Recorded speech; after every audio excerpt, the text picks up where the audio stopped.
The Benjamin Dixon Show is only possible with listener support.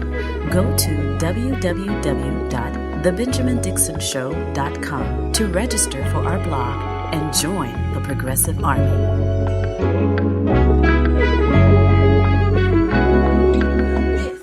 During the Ferguson uprising, we didn't hit the streets thinking that, this protest is happening, so let me come out and look special and try to get a name for myself. When you're in a history-making moment, you don't know that you're in a history-making moment. We didn't know we were making history. We didn't know we would touch the entire world. We wanted justice for black and brown people, so we were fighting for someone we didn't know. Understand the moment that you're in. We are making history right now. This is a history-making moment. Teachers, nurses, farmers, veterans, store clerks, hotel workers, janitors, servers, union workers, postal workers, and unemployed, and those retired. This is our moment. To the black women making 61 cents on the dollar, the black families who have had to just make it home safely, baby talk. This is our moment. Gay, straight, lesbian, bisexual, pansexual, asexual, trans, and queer. This is our moment. Unable to vote or unwilling to hope. The overlooked, the exploited, the movers, the breakers, the builders, the shakers, and the laborers. This is our moment. Ooh. I hadn't listened. I hadn't listened to the entire thing. I didn't hear that last part until just now. Welcome to the Benjamin Dixon Show. I am, of course, your host, Benjamin Dixon. I haven't said that in a while. Today is Wednesday, August 5th, 2015. I'm so thrown off. It's not even 2015. It's 2020, obviously. That was the voice of Cori Bush, and she is the Congresswoman-elect, the representative-elect from the 1st District of Missouri. She was a long shot. She ran 2 years ago and lost. She ran again and won, and this time she took down a dynasty that has been serving in that seat for almost 50 years. So very special congratulations to Cori Bush. I had a chance to interview her back in September of 2019. I want to play a couple of clips of that so that you can hear her in her own words in the context of this show. But really excited about what's happening across this country. Rashida Tlaib won her seat back. That's after the establishment tried their best to get rid of her because she had the nerve, the unmitigated gall to say this about Hillary Clinton. I don't remember if you guys remember last week when someone by the name of Hillary Clinton said that we're not going to boo, we're classy here. We're classy. I'll boo. You all know I can't be quiet. No, we're going to boo. That's all right. The haters will shut up on Monday when we win. There we go. I was going to say, a hater said, by the name of Hillary Clinton. You guys remember, everyone remembers that, right, from the primaries. And the establishment wanted to write her off before that. And I want to be sure, Rashida Tlaib is so much more than that moment. But that was the moment that the establishment latched onto to try to create a wedge to keep her from winning her seat. And she won her seat decisively. So it's a good night. It was a great night and a great morning to wake up to all these victories across the country, progressive victories. The movement is not over. We did not win with Bernie Sanders, and that's fine. You know, it happens. The fact of the matter is that the establishment as it exists today will no longer exist in the long run, right? As we continue to chip away at this piece by piece by piece, the problems that we have with the Democratic establishment right now will no longer exist because they're either going to die out or we're going to put them out. The choice is theirs, but the time is not on their side. The time is, and what we have to be careful to make sure that we do is to elect young, actual revolutionaries, radicals, progressives, liberators, whatever label you want to give them. And then not only elect them, but hold them to it, to not allow them to become an establishment that works against progress. It's inevitable that they are going to become an establishment as they replace the existing establishment, and that's fine, so long as they are an establishment that is committed to progress and liberation of all people, both domestically and internationally. And so it's incumbent upon us. It is our responsibility to hold every single one of them to their commitment. You rose on the back of the progressive movement. Now govern as a progressive. Here's Cori Bush in her own words. This is from episode 713. I'm glad I actually started labeling these some time ago. So if you want to hear her full interview, go listen to episode 713. It is on the B-side. The second half of the show is committed to Cori Bush. But here's a little clip of her in her own words. So I am just someone who was just really, I'll say a Black woman that was just trying to survive. You know, I was a single parent raising 2 children and just all that comes along with that.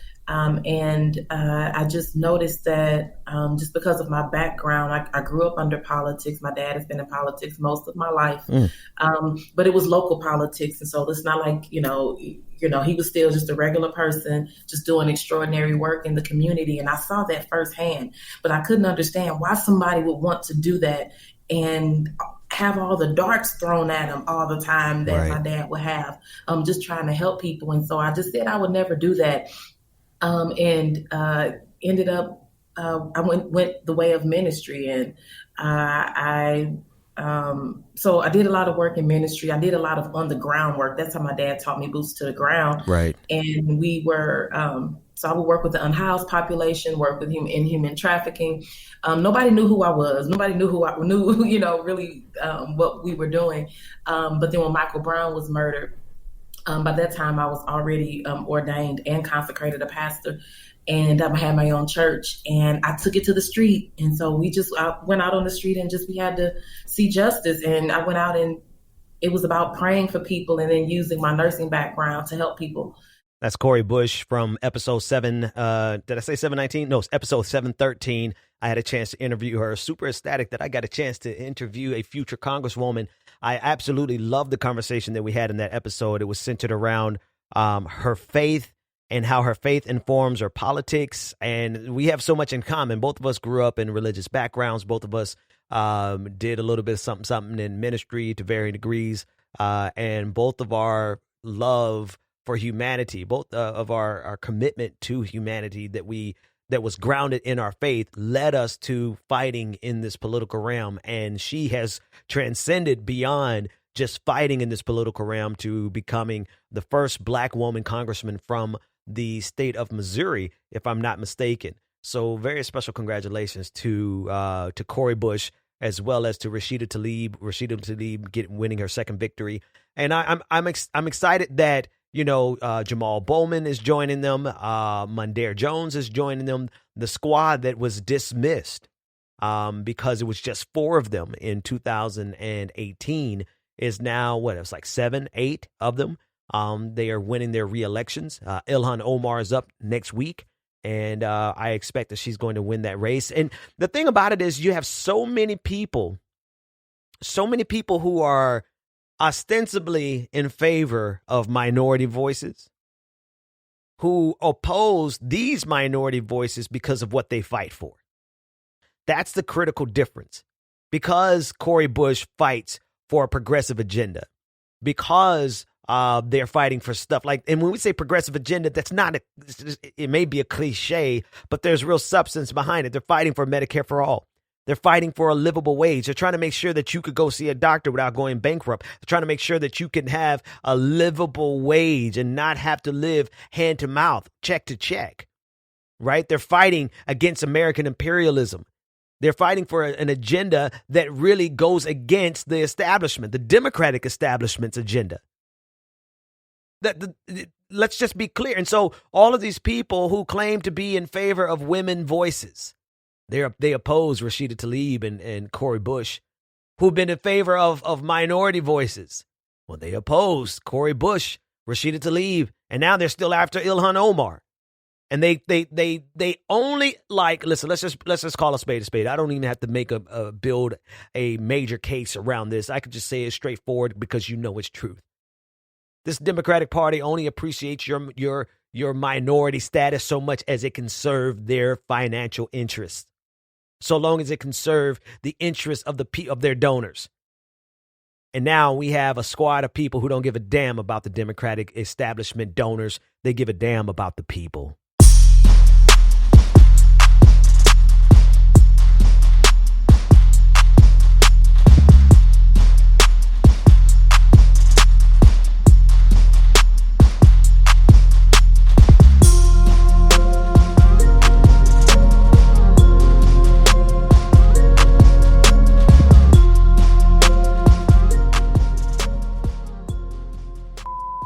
Hey, it's Ellie from D.C., and these progressive victories last night, they are amazing.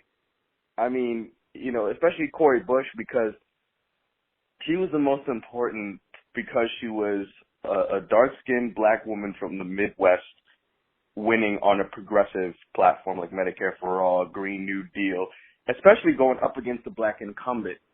So that to me was about, okay, this is really about, can the policy win out, you know, if you put people from similar identities together in a red region. And it showed that she won by a narrow margin, but she won. And, you know, now everybody going to be shook to death. I mean, Black Twitter is, well, by Black Twitter, I mean black woke Twitter, not Black Rose Twitter. Black Rose Twitter is ecstatic. Even all of Rose Twitter is ecstatic, as they should be, because, you know, for last 4 years, we were maligned as racist and sexist, and now they can't say that anymore. We have some of the most diverse candidates in the field. So, you know, I think the days are numbered. You know, that's what I hope, at least. You know, we got to worry about, you know, kicking Trump out of office, but I think they can see the writing on the wall. Yeah, because, you know, I think for Jamal Bowman, you could probably justify that as, you know, well, it's a black guy from the community took out the old white guy. But this time it's like, no, this was somebody who won off of policy, who won off the strength of their ideas, off the strength of their background. You know, that was all hustle and muscle. So, you know, I'm glad that she won. Congrats to her. Congrats to everyone who supported her. And, you know, blessings and good fortune to her and everybody else. You can join the conversation, as always, 857-600-0518. Any of the topics that we're talking about that day or that week. I do my best to make sure I give you the topics before I even start recording. But yeah, no, it is the times are calling for change. That's the most critical thing that I think we should say about this moment. Nobody has time for politics as usual anymore. The pandemic has exposed just how fragile this democracy is and how like, just untenable the situation was for so many Americans. And we knew, like, we've known all this time that it's hard. Living in this American system is difficult because this system is designed with precision to extract everything out of you, to take everything from you and leave you with nothing. That's how the system is designed. And we know this and we knew this, but COVID-19, man, has really just exposed the lengths to which this system will just kill us and leave us for dead while they take profits even out of our deaths. And now it's just, people just don't have time for politics as usual. The glamorous style of politics that I talked about yesterday, right? The White House Correspondents' Dinner styled politics, where it was an elite people who were far off in the distance in Washington, D.C., really removed from the existence of everyday people. Now everyday people are in crisis because of COVID-19, and we're looking to this system of governance, this system that derives its very existence from our consent to be governed, right? Who takes our tax dollars and takes our labor, it extracts everything out of us, and we're looking to it to solve our problems. Like, just, can you do one thing for us? Can you just not kill us? That's really where we are. We're not even at the point where we're like, we do need another stimulus, but right now we're arguing, can the government just not kill us? And so I say all that in context of the victories last night, because the politicians who are in power and who have been in power, they have been complicit with everything that has happened and everything that has developed, the direction that this country has gone. It has been a direct connection to every single politician who has been entrenched in power, including the black misleadership class. Cori Bush defeated a black man. Good, because he was part of the problem. He was not part of the solution, and your skin color does not mean that you are automatically a part of the solution when, in fact, some of these black folks, black politicians, have been the biggest hindrance to progress. So very good. Now the question is, who's next? Who's next on deck? Who's running? I actually, seeing all these progressives win really kind of makes me want to run for office, because that's what I really got into politics for. You know, everybody wanted to be president after Barack Obama. Actually, I wanted to run long before Barack Obama was even a thing. But I just know I need the freedom and the autonomy to be able to tell people to go F themselves. Right. I need the freedom and the autonomy to tell people to kiss our collective black asses. That's the freedom. And I don't want anyone trying to throw civility on top of me, like F civility. So I'm going to stay in my lane. The real question is, who among you who's listening to me is up on deck next? Because we're going to replace this establishment, even if it's one politician at a time. So long as we have not destroyed ourselves and have not run into this climate disaster. So long as civilization keeps going, we are going to replace this democratic establishment, even if it takes one election at a time. So who's next?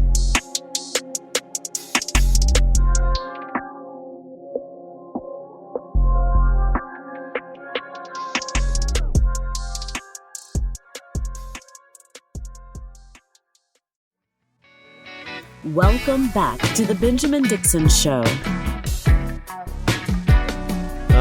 Visit us online at thebenjamindixonshow.com.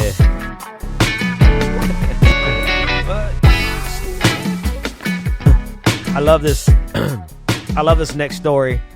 Okay, I'm gonna drop the drums a little sooner than that. Let me crop these drums back a little so I can start a little sooner. Okay, welcome back. I love this next story. It is filled with symbolism. And it is around someone who I think is probably going to end up being a neoliberal. But when you consider the alternative, you'll see why I enjoy this story. The New York Times is discussing the players, the WNBA players, who have escalated their protest on behalf of Black lives. And in this case, the members of the Atlanta Dream, the Georgia basketball team, for which Kelly Loeffler, the senator, the Republican senator, owns 49% of the team. The players have been wearing Vote Warnock, WARNOCK, Raphael Warnock, who is a black pastor down in Atlanta, Dr. Raphael G. Warnock. Personally, I mean, he's cool, right? He pastors the historic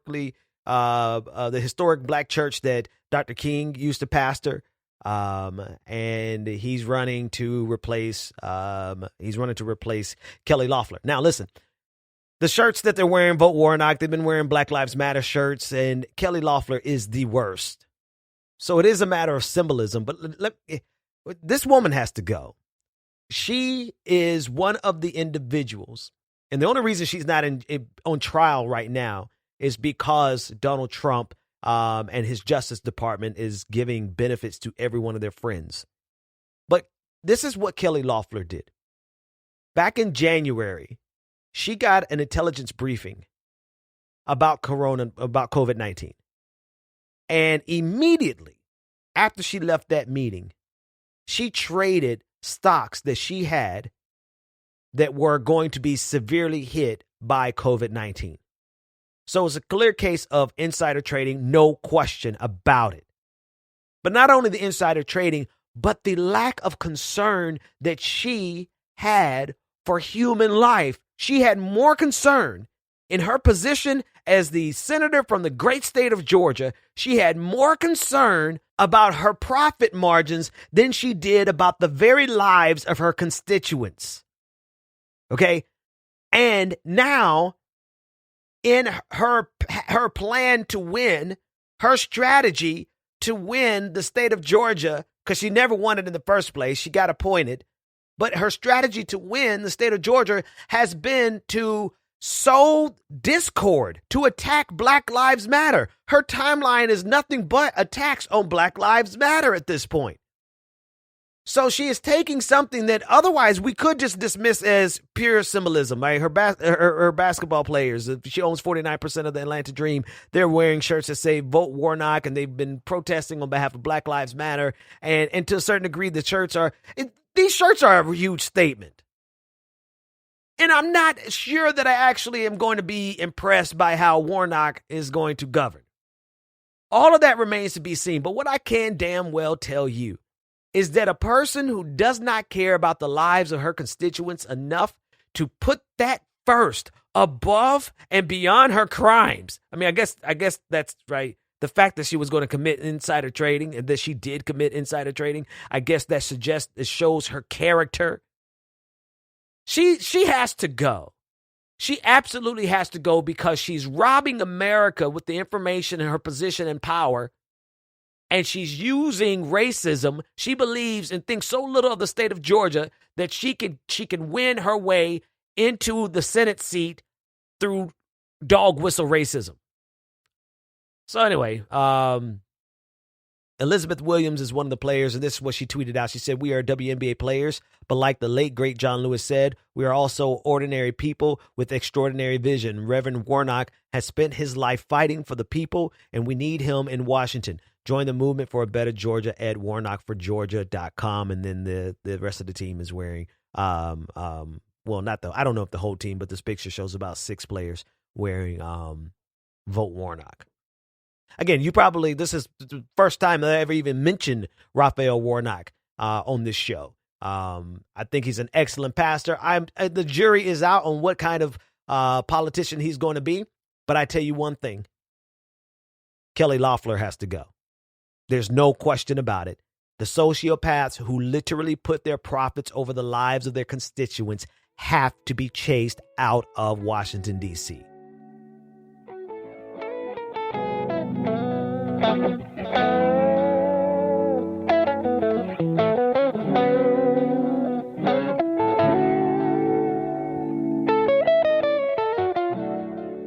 Yeah. Take a listen to this clip of Senator Sherrod Brown speaking on the Senate floor last night. Pretty powerful stuff. And there's a deeper, listen, and then we'll dig into it. It's pretty unbelievable to hear people in this side of the aisle making $175,000 a year as U.S. senators. Most of my colleagues are millionaires.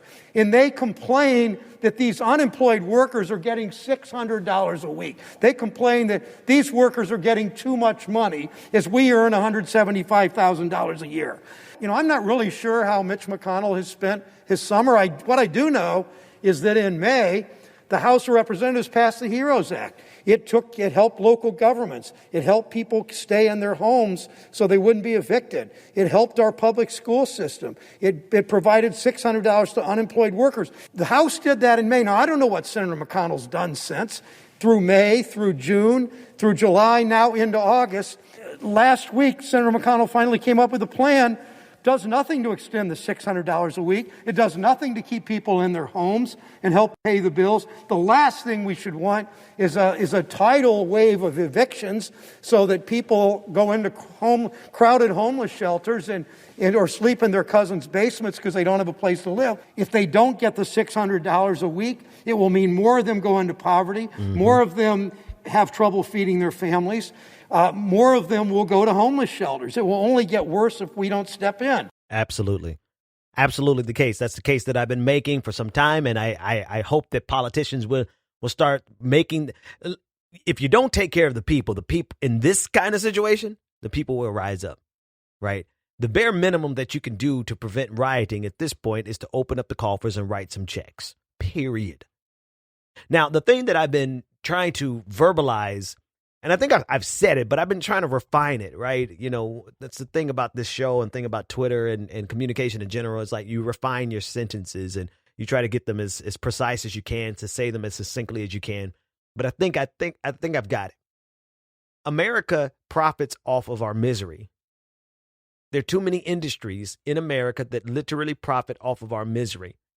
And so why would we expect these politicians to do something on behalf of the people when their donors profit off of our misery? Still don't have it right. Still not as precise as I would like it. I'll refine it even more, and I'll get it probably down to one sentence. But that's the reality. You think about the check cashing industry. They thrive. They thrive off of your misery, your inability to have a bank account. And the reason you can't have a bank account is because that bitch is in the overdraft. Because there's $1 billion. Every bank probably makes about $1 billion a year off of overdraft fees alone. And that's just the surface, right? There's so many traps that are complete industries at this point. Traps for you have become profit margins for them. And there's so many different poverty traps to make sure that they find a way to take money out, get money out of you. I never will forget. Coming up the hard way, man. I just decided to go my own route, and one day, way back when, I was in the this is not to say that I haven't been in the overdraft recently. I just haven't been in the overdraft since I got rid of Michael Bloomberg. I tell too much of my business on this show, but whatever. But I remember back when I was much younger, and I had got hit with like $400 worth of overdraft fees, and I went to the bank, and the way Bank of America, let's just call them out. Bank of America set this thing up was that they always rearranged your biggest purchases, no matter when you made it.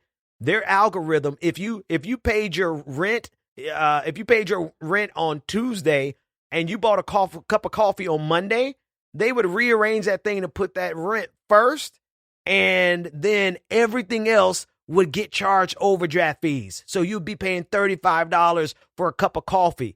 But you paid those things in the specific order that you paid them in. Come on, you guys know about this. This was a major class action lawsuit years ago.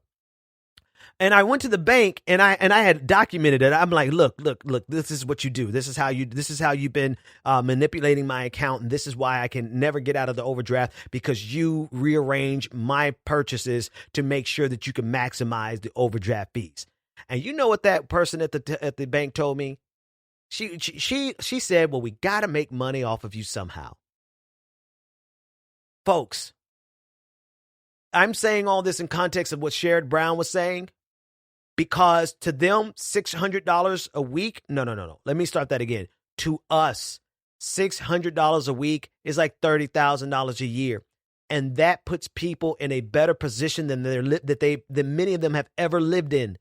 You know how many people are not making $15 an hour, which is $600 a week, which is like $31,000 a year? There's a lot of Americans who never see that kind of money. And if Americans actually get a chance to break free from the vicious cycle of poverty, then there are too many industries that will go under because they have profited off of your poverty. They have profited off of your misery. And so when it seems like this is a no-brainer, they should do this to help people in this crisis, the reason they won't do it is because they have too many donors who are invested in profiting off of your misery, profiting off of your poverty. And COVID-19 is exposing the reality that America could have a system that did not thrive on your suffering, but instead we choose every single day. These politicians choose to keep a system that thrives off of your misery. I'm starting to warm up. Let's do this patron party, and we're going to turn up in the next half. Go to www.patreon.com/The BPD Show and get twice the content and unfiltered interviews without any of the commercial interruptions. And here we go. At this point in every single episode, no matter how many patrons we get, we like to take a minute to thank the people who make the show possible, our patrons. Very special welcome to Vinky. Thank you for becoming a patron. Bomani Kernizan, thank you for becoming a patron. Oh, come on. I hope I got that last name right. Everybody just pop your hands. You too can become a part of this prestigious and prodigious patron family by going to patreon.com/The BPD Show, where you get twice the content, uncut, unfiltered interviews, none of the commercial interruptions, and you give me the ability to speak truth to power, whether the powerful like it or not, but more importantly, speak power into the powerless, whether the powerful like it or not. Here we go.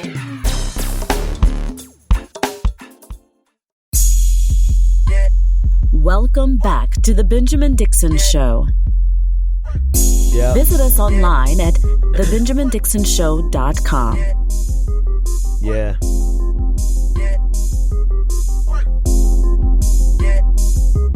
Yeah.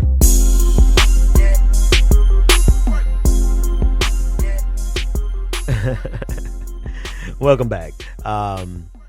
So the thing is, before I go to any other topic, I want to finish that last topic. There are too many industries that are completely dependent on you living paycheck to paycheck, going into the overdraft, not being able to be banked, to not have a bank.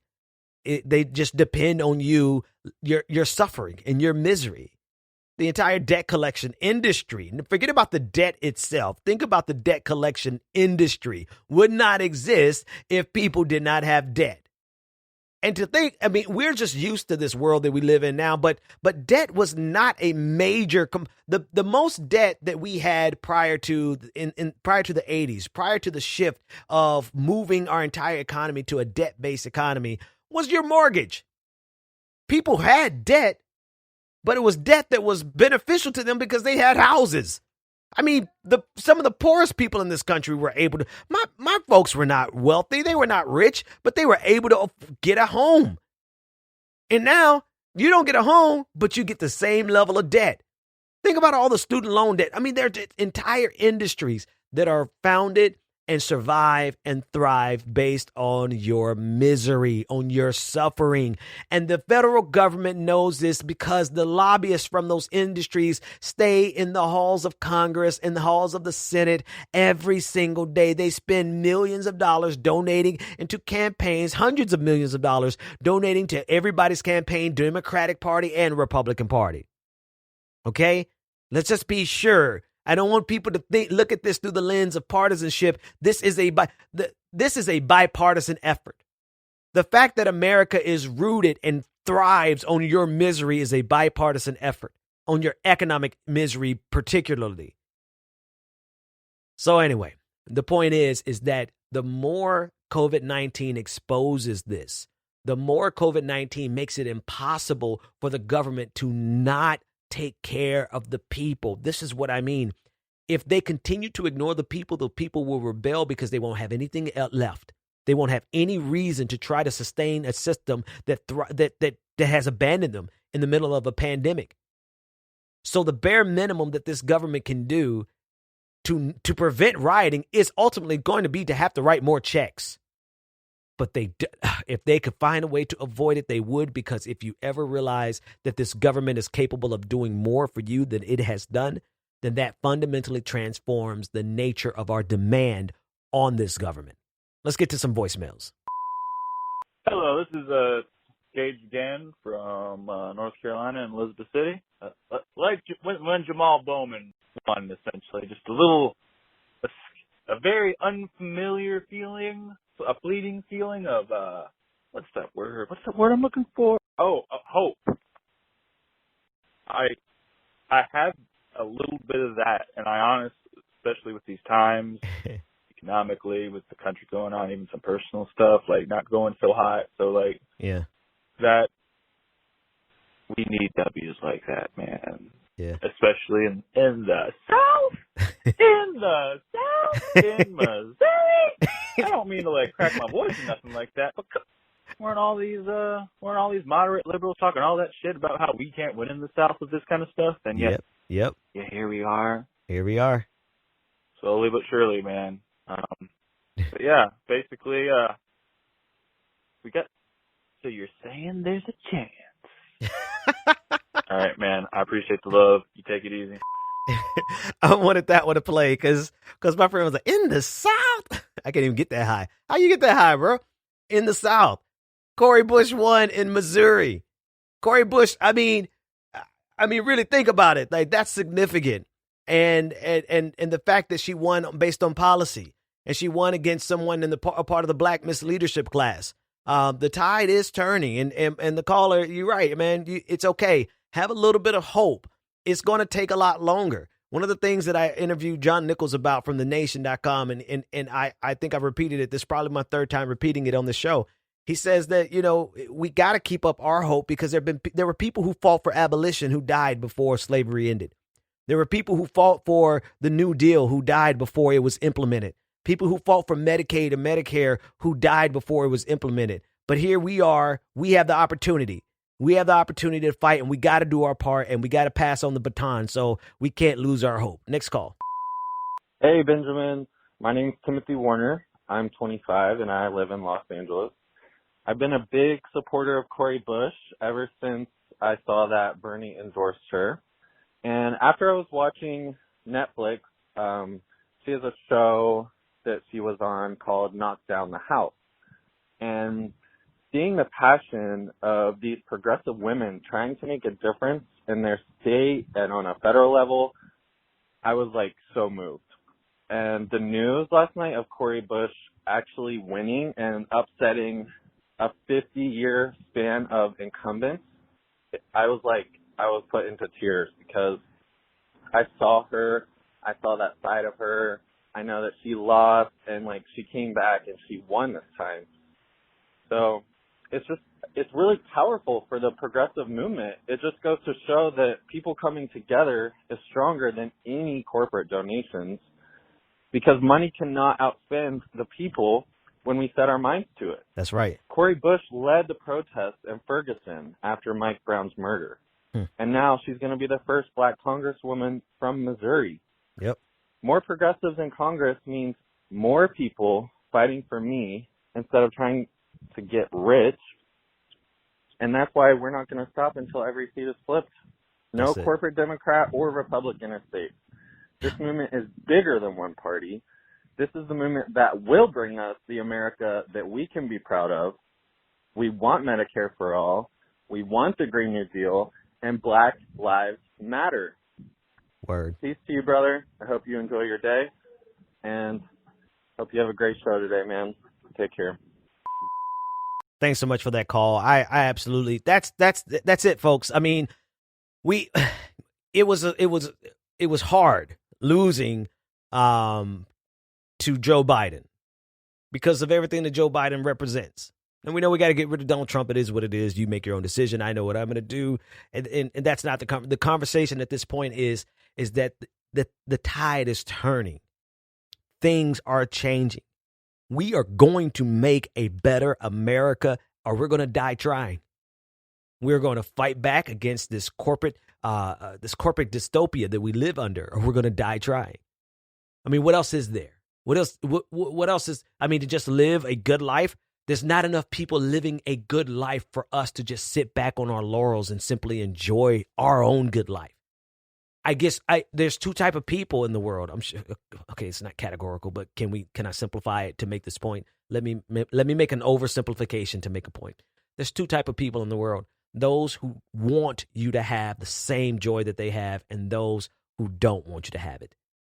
Like, I can't sit back and enjoy the good life knowing that there are millions of people across this country who cannot. And the reason they cannot is not because of any moral failing of their own.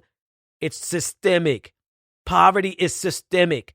Poverty is not a moral failing. It is systemic.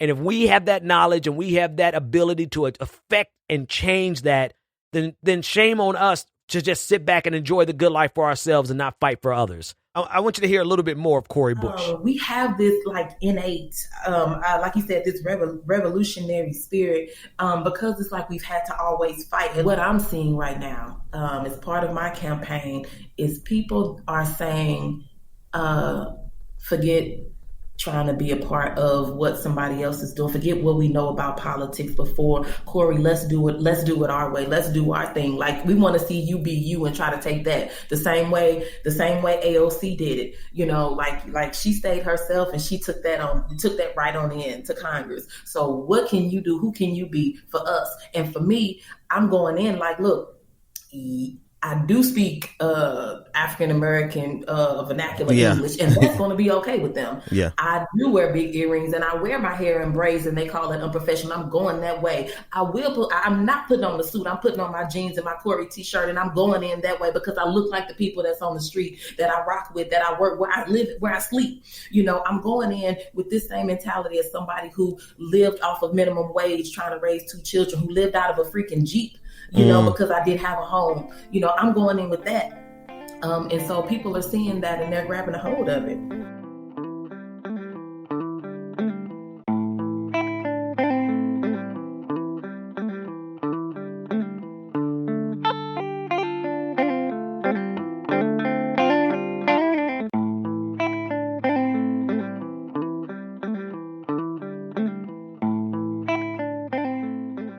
I want to shift gears here for a minute and talk about Chris Murphy, the Democratic senator from Connecticut. Something interesting happened on Twitter yesterday where, for the first time, an elected official all but admitted to the fact that the United States was involved in the coup against Venezuelan President Nicolas Maduro. Now, in context, Chris Murphy is trying to hash out a so-called progressive foreign policy. There are a lot of articles that are being written about this, and he put out a 10-part thread on Twitter yesterday describing America's bungling of that coup. And the main part I'm not going to read the whole thread, but the 7th tweet in that thread is the one that we have to talk about. All right, so this is what he said in the middle of his 10-part thread. He said, "Then it got real embarrassing. In April 2019, we tried to organize a kind of coup, but it became a debacle. Everyone who told us that they'd rally to Guaido got cold feet." Speaking of one Guaido, got cold feet, and the plan failed publicly and spectacularly, making America look foolish and weak. Now, this is the. I want to play something. I want to play this clip from the State of the Union address. The most recent one, where President Trump speaks about this very directly. And in fact, the United States had one Guaido come to the gallery of the House of Representatives so that he could be presented as the true leader of Venezuela. And the reason I'm playing this, you won't be able to see this, but if you recall, it got a standing ovation from just about everybody in there, including Democrats, including Nancy Pelosi, the Speaker of the House. Take a listen in. We are supporting the hopes of Cubans, Nicaraguans, and Venezuelans to restore democracy. The United States is leading a 59-nation diplomatic coalition against the socialist dictator of Venezuela, Nicolas Maduro.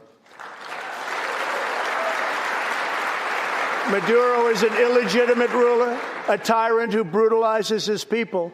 But Maduro's grip on tyranny will be smashed and broken. Here this evening is a very brave man who carries with him the hopes, dreams, and aspirations of all Venezuelans. Joining us in the gallery is the true and legitimate president of Venezuela, Juan Guaido. Mr. President, please take this message back to your family.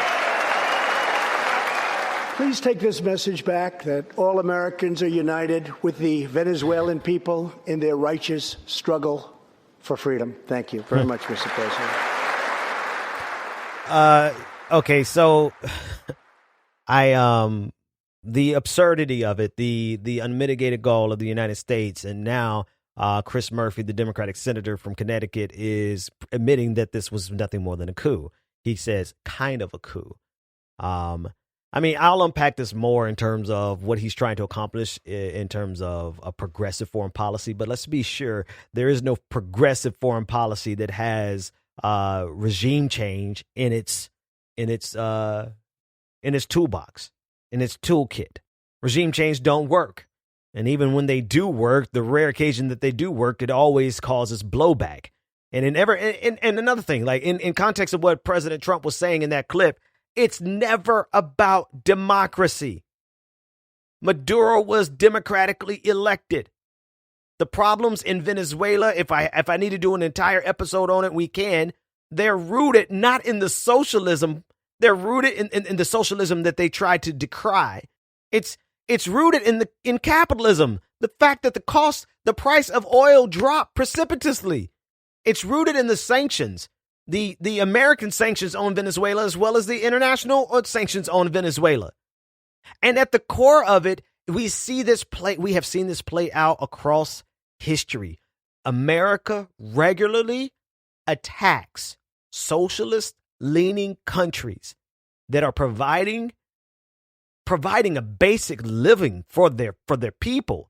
But America always finds a way to attack it. And the insult to injury is that it labels the coup as being done for democracy, right? Everything that America does across the globe is in the name of democracy. But at the end of the day, we understand that is the furthest thing from the truth. It is 100% about controlling the resources the natural resources of other nations, and to ensure that there is no successful socialist regime, that there's no successful socialist country that will be a mirror up against the United States and capitalism in general.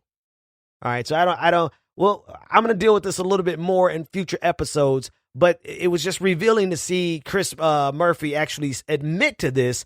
We knew it was happening. It's not as though we needed him to tell us that this was happening, because anyone who was paying attention knew that that's exactly what was happening. And now we just basically have some basic confirmation of what we already knew.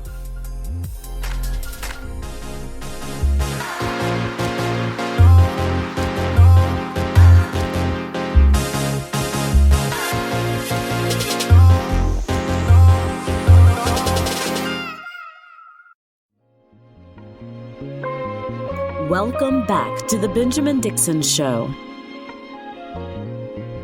Visit us online at www.thebenjamindixonshow.com.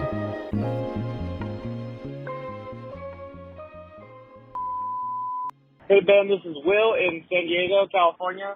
I love your podcast, man, and I love what you do. Great work, great commentary everywhere on all platforms. I just wanted to say, if you could talk about how Senator Chris Murphy just admitted to openly having a coup in Venezuela, and if only Trump could have gotten it right, then all would be well in Venezuela. And Trump boggled it completely, and now we have two illegitimate presidents, supposedly, in Venezuela. He put out a stupid little tweet, thread earlier today, admitting to freaking having a coup in Venezuela. It's just abhorrent, man. These people have no shame anymore. Democrats, Republicans, all the same when it comes to foreign policy, when it comes to ripping up Americans. And the only difference is when it comes to a few social issues that they blow up to make it seem like they have a world of difference. But thanks for taking my call, Ben, and hope to hear from you soon. So I'm going to talk about this a little bit more, but this is a good place for me to drop this. Everyone, I want you to participate in these conversations. 857-600-0518 is the easiest way to get up with me, or you can Skype me a voicemail.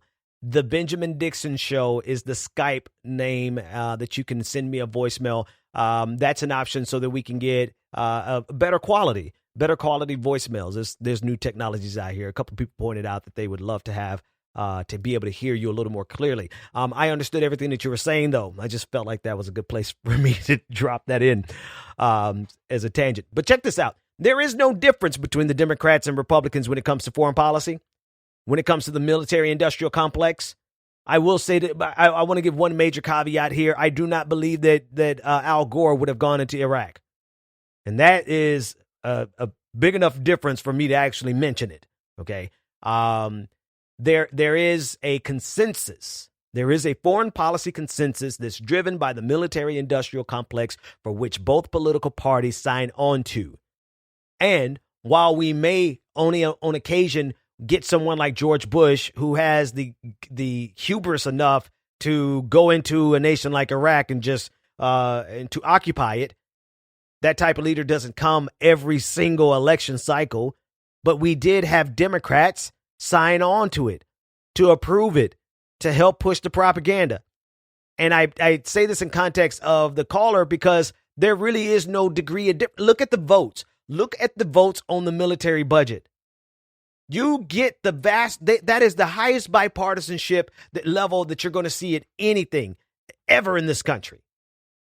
Our country is committed to a foreign policy that undermines other nations that dare do anything outside of what America approves of what this Western order approves of. Anyone that goes against the grain, America has. And this is a very, let me restate it in more specific terms.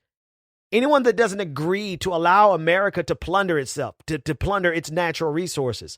And when I say America, I'm generally speaking about the world order, the Western civilization, so to speak. If you do not voluntarily allow these nations to come in and plunder your wealth, America will send in their troops. And this is a foreign policy that we have engaged in for some time, and it has been signed off on by both parties. So what is the difference between Democrats and Republicans when it comes to foreign policy? There really is none.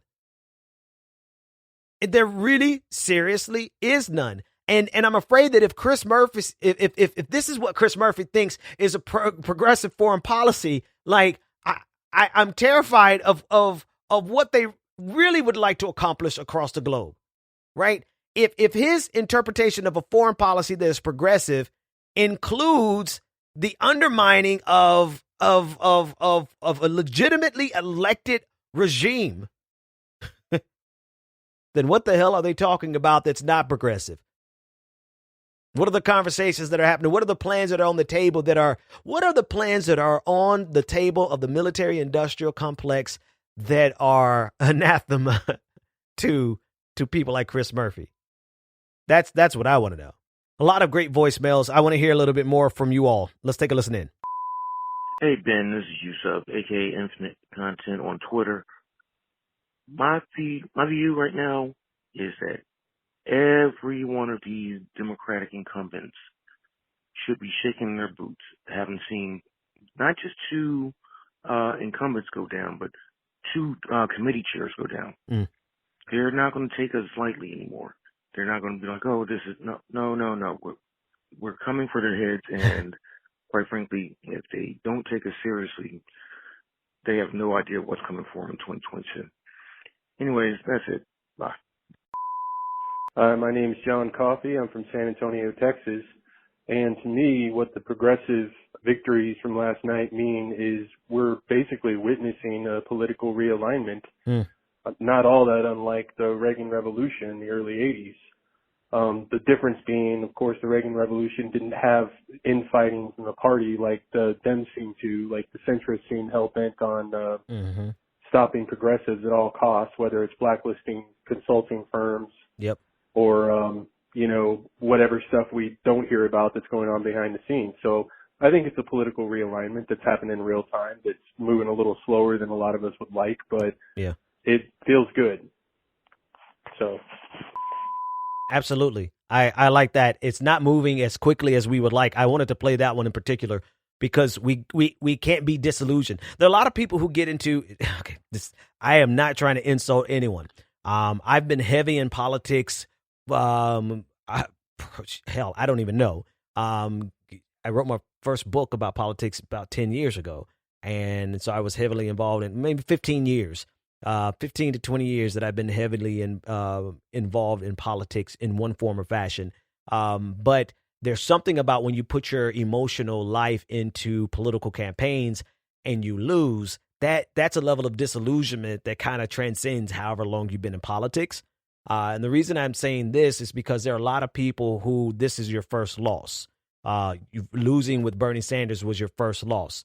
And we have to be able to move past that and keep fighting, because even if we don't get the grand prize, there's still these victories that are meaningful. These victories mean something. This is how we change the consensus that's happening amongst Democrats that continue to support a regime change across the globe. Like we replaced them.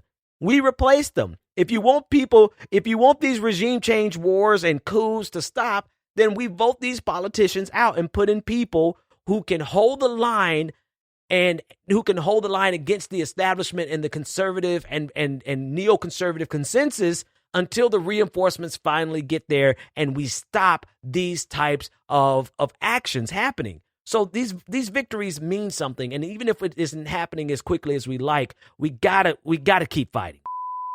Hey, Benjamin. This is Camden Mitchell from Tequila, Georgia, up in deep red North Georgia, and I just wanted to say that what Cori Bush's win means particularly to me is what it takes with regards to determination, strength, and time. I think with the sometimes crushing feelings we felt after 2016 and particularly 2020 with the Bernie campaign, a lot of people just get completely distraught and lost and feel it's all fruitless. But I think we have to keep in mind that historically movements like ours take decades and decades. The last progressive movement took 50 years from the late 19th century to see itself fruitful in the New Deal. And Cori Bush shows that no matter how many times you lose, you are building something. And if we all keep our feet to the ground, we just might have a shot at this. Thank you very much. I had no idea that caller was going to say that. Exactly that. And that's period, point blank, right? We got to keep our feet to the ground. We got to keep running like you should be. Somebody listening to me can be the next congressman of their district. That should motivate you. I'm trying to keep that motivation in myself down, right? I'm trying to keep that because I like I said, I need to be able to color outside the lines. I need to be able to act outside of all normal channels of civility.